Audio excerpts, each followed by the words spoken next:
On January 11, 1965, two ordinary teenage girls, Maryanne Schmidt and Christine Sherik, both just 15 years old, set out from their quiet Sydney suburb of North Ryde with four younger siblings for what was supposed to be a simple beach day at Cornell, the only coastal spot they could reach by train.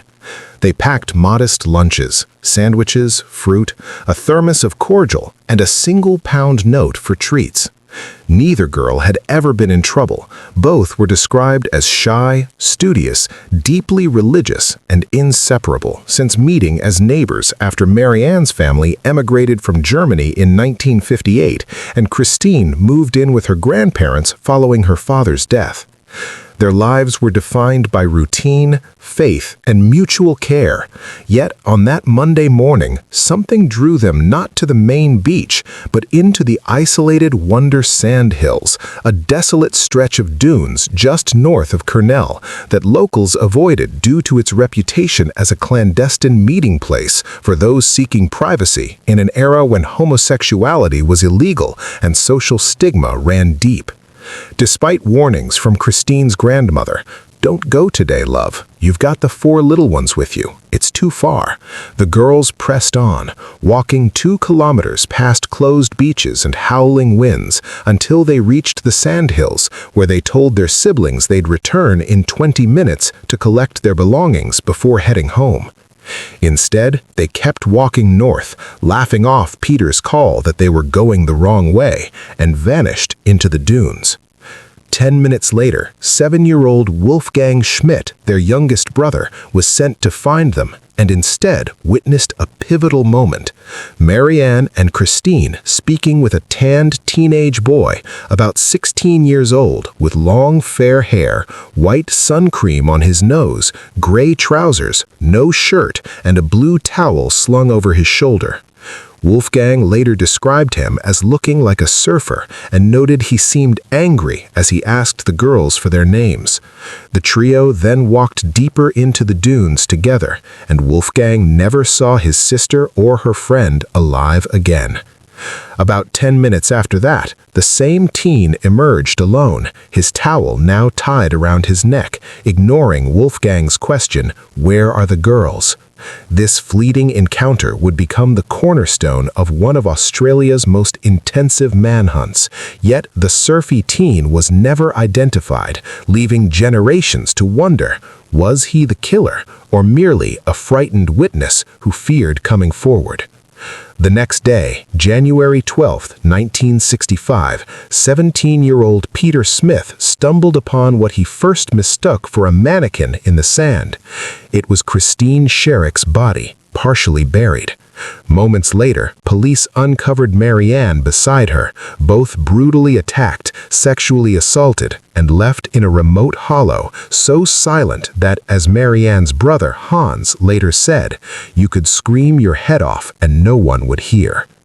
Forensic analysis revealed chilling anomalies. While Maryanne's stomach contained only the lunch she'd packed, Christine's held undigested cabbage, celery, and a blood alcohol level of 0.015, equivalent to a small beer or nip of spirits, despite her family's insistence she'd never touched alcohol and couldn't stand the smell.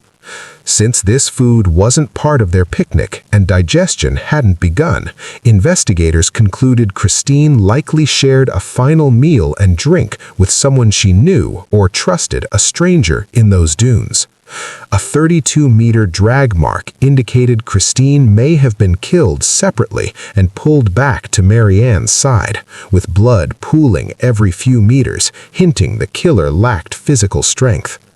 Tire tracks were found nearby, but it's equally possible the assailant fled on foot over the dune's rear ridge, vanishing without a trace.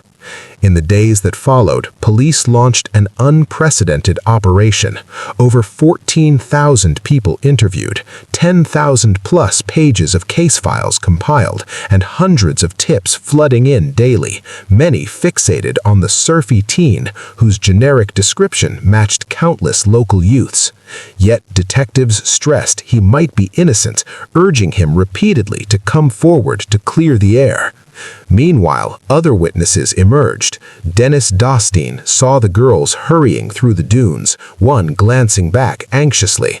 Francis Williams reported seeing them near the surf club around 1 p.m., walking quickly with 4 small children, and multiple others described suspicious figures: a naked man carrying clothes, a sunbather shielding his head with corrugated iron, a utility driver, but none ever came forward, likely fearing scrutiny over why they were in such a notorious area.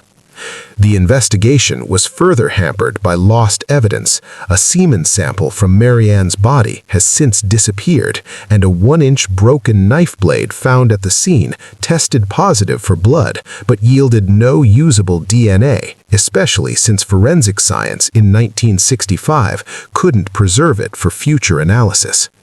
Over the years, 3 prime suspects surfaced, each compelling yet unproven.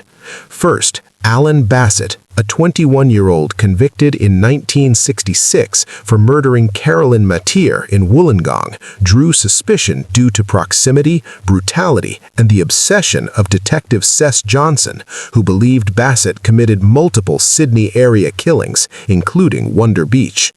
Basset even offered a DNA sample in 2000 to clear his name, though results remain undisclosed. Second, Christopher Wilder, the infamous beauty queen killer, lived in Sydney in 1965 and matched the surfy teen description, but his known criminal pattern didn't escalate to murder until 1984, making involvement unlikely, though not impossible. Third, Derek Percy, Australia's most notorious incarcerated child predator, was 16 at the time and possibly in Sydney for a sailing regatta near Wonder Beach. His journals contained disturbing fantasies, but no direct link to the case exists, and a rumored newspaper clipping about the murders in his possession was later debunked.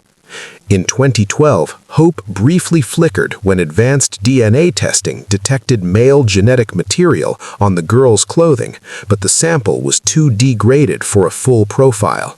Without the lost semen evidence, modern breakthroughs may never come.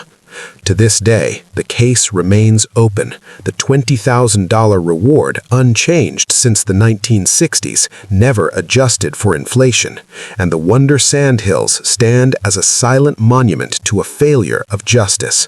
Was the killer someone the girls met on New Year's Day during an earlier visit when they reportedly kissed 2 boys named Ted and Jim, both later cleared? Did they arrange a secret meeting that went horribly wrong, or was it a random predator who exploited the dunes' isolation? 61 years later, with all original investigators retired or deceased, the truth may rest in the memory of someone who saw something but stayed silent out of fear, shame, or loyalty.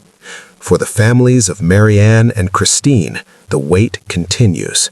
And for the rest of us, this case serves as a haunting reminder that some mysteries endure not because they lack clues, but because time, silence, and human complexity conspire to keep them buried, just like 2 young girls in the sand.